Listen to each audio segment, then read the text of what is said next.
السلام علیکم dear students, آج ہم کلاس 7 کا سبق نمبر 8 شروع کریں گے، تو چلیں آئیں شروع کرتے ہیں۔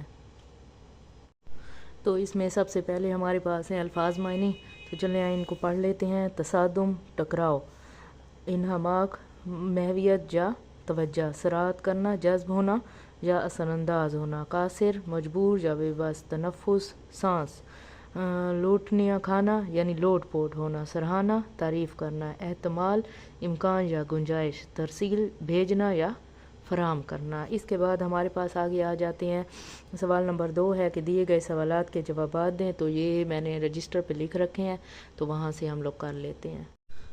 تو ہمارے پاس سوال نمبر 1 ہے، ابتدائی طبی امداد کا کیا مطلب ہے؟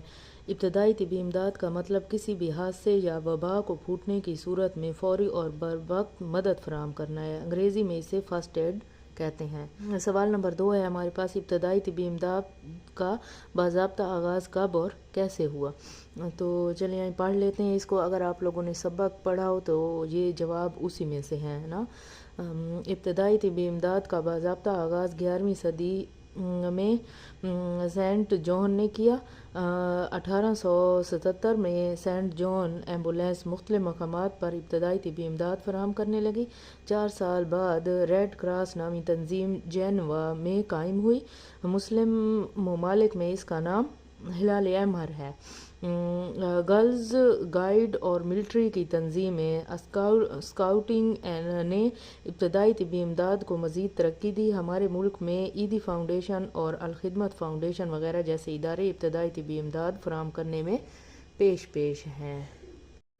سوال نمبر 3 ہے، بروقت ابتدائی طبی امداد میسر نہ ہونے سے کیا نقصان ہو سکتا ہے؟ اگر بروقت ابتدائی طبی امداد میسر نہ ہو تو نقصان کے شدید ہونے کا احتمال ہوتا ہے، یعنی کہ نقصان ہمارا زیادہ ہو سکتا ہے اگر ہمیں ابتدائی طبی امداد نہ دی جائے۔ سوال نمبر 4 ہے، ابتدائی طبی امداد کی تربیت کا حصول کیوں ضروری ہے؟ بعض اوقات گھروں، بازاروں، سڑکوں یا مختلف جگہوں پر چھوٹے چھوٹے حادثات رونما ہو جاتے ہیں۔ ان حادثات میں لوگ زخمی بھی ہو جاتے ہیں۔ اگر بروقت ابتدائی طبی امداد فراہم نہ کی جائے تو بہت نقصان ہو جاتا ہے، زخمیوں کو فوری امداد کی ضرورت ہوتی ہے۔ اس بات کو پیش نظر رکھتے ہوئے 11ویں صدی میں سینٹ جان نے یہ ادارہ قائم کیا تھا ابتدائی طبی امداد کا۔ سوال نمبر 5 ہے، آپ کے خیال میں ابتدائی طبی امداد کی ضرورت سب سے زیادہ کہاں ہوتی ہے؟ 2 جگہوں کے بارے میں بتائیں۔ تو کھیل کے میدان میں اور فیکٹریوں میں۔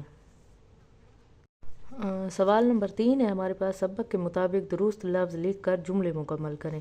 تو اس میں سب سے پہلے ابتدائی طبی امداد کو انگریزی میں ڈیش کہتے ہیں، یعنی فرسٹ ایڈ کہتے ہیں۔ حادثاتی طور پر ڈوبنے والے کو چاہیے کہ وہ اپنے ہاتھ پانی کی سطح سے بلند نہ رکھے۔ جنیوا میں قائم ہونے والی تنظیم کا نام ریڈ کراس رکھا گیا ہے۔ جس نے کسی کی جان بچائی اس نے گویا تمام انسانوں کو زندگی بخش دی۔ مسلم ممالک میں ابتدائی طبی امداد کی تنظیم کا نام ہلال احمر ہے۔ پاکستان میں حکومتی سطح پر ابتدائی طبی امداد فراہم کرنے والے محکمے کو ایدی فاؤنڈیشن کہتے ہیں۔ تو اس کے بعد ہمارے پاس سوال نمبر 4 ہے، آپس میں بات چیت کریں، ابتدائی طبی امداد کے حصول سے کوئی 6 مواقع بتائیں۔ تو یہ سوال نمبر 4 اور 5 یہ آپس میں آپ لوگوں نے بات چیت کرنی ہے اور اس سوال کو خود حل کرنا ہے۔ آگے ہے سوال نمبر 6 ہے ہمارے پاس، درج ذیل متشابہ الفاظ بلحاظ املا کو جملوں میں اس طرح استعمال کریں کہ مفہوم واضح ہو جائے۔ تو یہ میں نے جو ہے رجسٹر پہ لکھ رکھا ہے، تو ہم وہاں سے کر لیتے ہیں۔ تو اس میں سب سے پہلے ہے احد۔ اللہ کا ایک صفاتی نام احد ہے۔ احد کا مطلب ہوتا ہے ایک نا، تو اللہ کا یہ صفاتی نام ہے۔ احد، احد کا پہاڑ مدینہ منورہ کے شمال میں ہے۔ اگلا ہے ہمارے پاس پتا، درخت کا پتا اور ڈالی ڈالی ہوا سے جھوم اٹھی۔ پتا، وہ اسلم کا پتا ہے۔ پتا باپ کو کہتے ہیں، یہ ہندی زبان کا لفظ ہے۔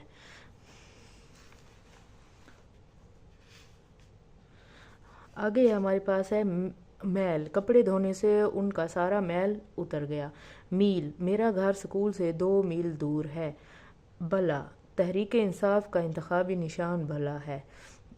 آگے ہے بلا، وہ بلا اجازت علی کے کمرے میں چلا گیا۔ بن میرے کسی کام میں ان بن نہیں ہونی چاہیے. بن ماں باپ کے زندگی گزارنا بہت مشکل ہے. اگلا جملہ ہے ہمارے پاس خرد. جراثیم خرد بین میں نظر آتے ہیں. خرد قوم کو خرد مند لوگوں کی ضرورت ہے. خلق ہمیں خلق خدا سے نیک سلوک کرنا چاہیے. خلق ہم سب کو خلق حسنہ سے کام لینا چاہیے. آگے ہمارے پاس ہے دھن. ہم سب نے دھن دولت یہیں چھوڑ کر ایک دن چلے جانا ہے. دھن اس دنیا میں ہر کوئی اپنی دھن میں مست ہے.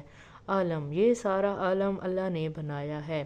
عالم ورقہ بن نوفل توریت کے بہت بڑے عالم تھے. بن میرے کسی کام میں ان بن نہیں ہونی چاہیے. بن ماں باپ کے زندگی گزارنا بہت مشکل ہے.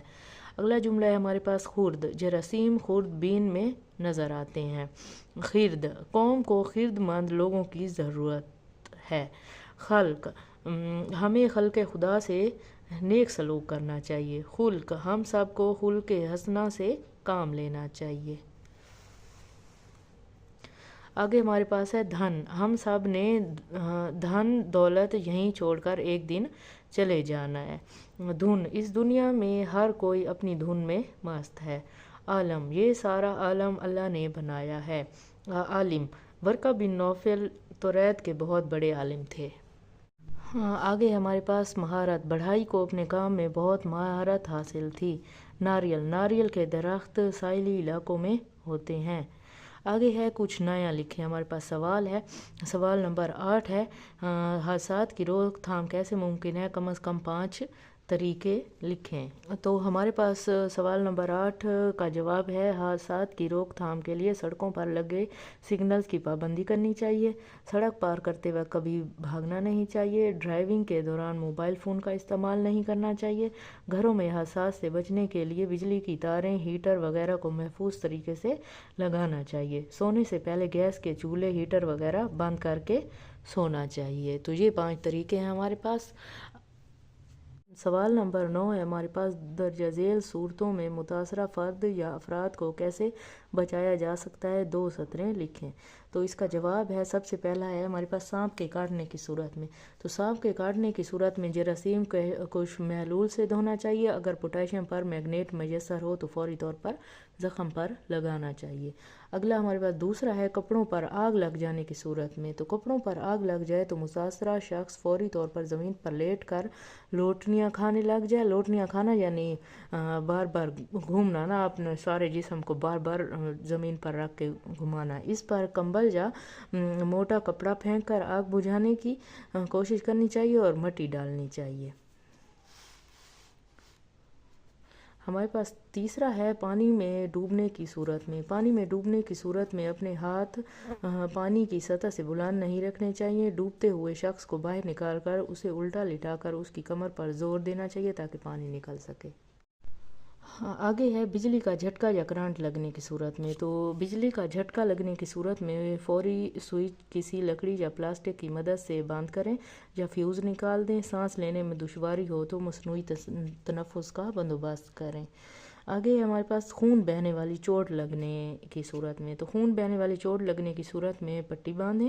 زخم والے عضو کو اس کو اونچا رکھیں. جراثیم کچھ محلول سے زخم دھوئیں اور ٹیٹنس کا ٹیکہ لگوائیں. تو اس کے ساتھ ہی آج کا ہمارا یونٹ جو ہے وہ یہیں ختم ہوتا ہے. انشاءاللہ ایک نئی ویڈیو کے ساتھ آپ کی خدمت میں دوبارہ حاضر ہوں گی. تب تک کے لیے اللہ حافظ.